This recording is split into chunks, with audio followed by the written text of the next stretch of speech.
Question number 7. Question number 7. Question: if cot theta is equal to 7 by 8, then the question number 1 goes 1 plus sin theta into 1 minus sin theta by 1 plus cos theta into 1 minus cos theta. এটো কি কৰিব পাৰে value ওলাব লাগে আৰু 2 number question গৈছে cot square থিটা এটোৰ value ওলাব লাগে ঠিক আছে চাও তো এটো গিভেন কি আছে cot theta equal to 7 by 8 cot theta is equal to 7 by 8 তো cot theta কি লিখিব পাৰো p b p by h h b তো sin cos 10 10 এর উল্টা cot তো এটা কি হবে 10 কিমান আছে p by b তো এটা উল্টাই দিলে b by p তো এটা b by p হল ঠিক আছে তো এটা রাইট ট্রায়াঙ্গেলত ভ্যালু বার বহাই দিও a b c তো এটা থিটা গৈছে থিটা তো এটা 90 ডিগ্রি এটা 90 ডিগ্রি বলি ধরো এটা থিটা এটা ললে হল তো এটা থিটা লইছো তো ঠিক আছে তো থিটাকে এটা লইছো তো এটা কি হবে বেস হবে এটা হাইপোটেনাস 90 ডিগ্রি আছে যদি এটার অপোজিটত যেটা থাকে এটা কি হবে হাইপোটেনাস আর বেস তো হলেই আর কি থাকে পারপেন্ডিকুলার এটা পারপেন্ডিকুলার ঠিক আছে তো বেস কিমান আছে 7 আছে ইয়াত পারপেন্ড কিমান আছে 8 আছে বেস কত গল ইয়াত 7 পারপেন্ড কিমান ইয়াত 8 তো হাইপোটেনাস নাই ওলাব লাগিব তো উই নো দ্যাট হাইপোটেনাস ওলাবলে কি Pythagoras theorem ac square is equal to ab square plus bc square ঠিক আছে তো ac ওলাব লাগে ac স্কয়ার ইয়ার ভ্যালু তো নাই দিয়া নাই তো এটা ওলাব লাগে তো ab দিয়া আছে value ab 8 square plus bc এটা কিমান আছে 7 স্কয়ার ঠিক আছে তো ac স্কয়ার এনে থৈ দিয়া 8864 হয় আর এটা 49 হয় তো ac square is equal to এটা প্লাস করিলে কিমান হবে 64 আর 49 প্লাস করিলে 113 হবো 9 আর 4 3 4 আর 6 10 আর 1 11 113 তো ac কিমান হবো ৰুটৰ ভিতৰত 113 তো ac কিমান ওলাল 113 ac এটো হাইপোটেনাসটো কিমান ওলাল root over 113 ওলাল ঠিক আছে এতিয়া কি কৰিব লাগে কোশ্চেন সোয়া 1 নম্বৰ কোশ্চেনৰ ভ্যালু ওলাব লাগে 1 plus sin theta into 1 minus sin theta 1 plus cos theta into 1 minus cos theta ঠিক আছে তো এটা ফর্মুলা পাইছা a plus b into a minus b equal to a square minus b square তো এইটো ফর্মত আছে এইটো ফর্মত লিখিব পাৰো ইয়াৰ পৰা এটো লিখিব পাৰো তো কি কৰিম a square minus b square এটো a এটো b এটো a এটো b তো a square minus b square ঠিক আছে এটো same a plus b a minus b তো a square minus b square কি আছে cos তো cos square theta ঠিক আছে এটো 1 স্কয়ার করলে 1 এ হবে 1 কে স্কয়ার করলে 1 sin এর ভ্যালু কিমান আছে এটা sin এর ভ্যালু নাই তো sin এর ভ্যালু ইয়াত কি কৰিম sin থিটাৰ ভ্যালু উলাইলাম cos থিটাৰ ভ্যালু উলাইলাম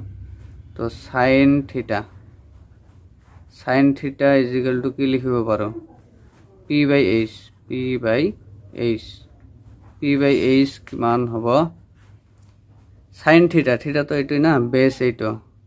তো বেস না লাগে ইয়াত কি লাগে p by h লাগে তো p এইটো p হইছে 8 হাইপোটেনাস কিমান √113 ঠিক আছে আর cos theta তো লাগে cos theta কিমান হ'ব cos theta তো এটা আছে b by h তো b by h তো হাইপোটেনাস কিমান 113 √113 বেস কিমান আছে বেস আছিল 7 হয় না cos থিটা থিটা এইটো তো এইটো বেস হ'ব না তো এইটো ইয়াত কি কৰিম বহাই দিম ইয়াত কি কৰিম বহাই দিম sin থিটা কিমান ওলাল sin থিটা কিমান ওলাল 8/√113 এইটো কি আছিল স্কয়ার আছিল যদি স্কয়ার বহাই দিয়া এইটো 1 মাইনাস এইটো কিমান আছিল cos থিটা কিমান আছিল 7/√113 তো এটা কি করিম 7/√113 এটা হয় স্কয়ার করে দিবা এটা গো স্কয়ার করে দিবা তো এতিয়া সোয়া 1 মাইনাস এটা স্কয়ার 113 এটা স্কয়ার করে লওয়া 1 মাইনাস 7 স্কয়ার এটা গো স্কয়ার করে 113 তো স্কয়ার রুট ক্যান্সেল করে দিয়া এটা তো স্কয়ার রুট ক্যান্সেল করে দিয়া থাকিল কি 1 মাইনাস 8 স্কয়ার করিলে 64 আর এটা থাকিল 113 আর এটা কি আছিল 1 মাইনাস 7 স্কয়ার করিলে 49 এটা থাকিল 113 তো এটা সোয়া তো এলসিএম ললে 113 হবে এটা ঠিক আছে না 113 এটো 113 minus 64 এটো 113 এটো 113 minus 49 এটো বুঝি পাইছা এলসিএম লৈছো এলসিএম 113 এলসিএম লৈছো এটো আৰু এটো 113 লৈছো জাস্ট এটো কৰিছো তো এটো কাটি দিয়া তলত আছে কাটি দিয়া থাকিল কি 113 এর পৰা 64 মাইনাস কৰিলে কিমান হ'ব 113 এৰ পৰা 64 মাইনাস কৰিলে কিমান হ'ব 49 হ'ব 113 এৰ পৰা 49 মাইনাস কৰিলে কি হ'ব 64 হ'ব তো এইটো আমাৰ কি হল 1 নম্বৰ आंसर ওলাল এতিয়া সোয়া 2 নম্বৰ কি আছিল cot স্কয়াৰ থিটা cot স্কয়াৰ থিটা cot থিটা ওলাব পাৰিলে cot স্কয়াৰ থিটা ওলাব পাৰিম হয় না তো কি আছিল এটা আছিল এ বি সি এটা রাইট অ্যাঙ্গেল আছিল এটা আছিল হাইপোটেনাস হয় না তো এটা কি আছিল 113 ওলাইছিল এটা আছিল 8 এটা আছিল 7 এটা আছিল থিটা এটা পারপেন্ড আছিল এটা বেস আছিল হয় না তো cot থিটা ওলাই লোৱা cot থিটা ইজ ইকুয়াল টু কি লিখিব পাৰো p b p by h h b তো sin cos 10 और p by b তো উল্টা দিলে b by p এটা cot থিটা তো b by p means b আছে তোমার 7 p আছে 8 ঠিক আছে তো এটা p by p এটা ভ্যালুটো বহাই দিলে হল cot থিটার ভ্যালুটো কিমান 7/8 তো 7/8 স্কয়ার করে দিলে হল তো এটা কি হবে आंसर 7 স্কয়ার করলে 749 হবে 8 স্কয়ার করলে 64 হবে आंसर ঠিক আছে 2 নম্বর শর্টকাট ইজি আছে একদম ইজি বুঝতে পারছেন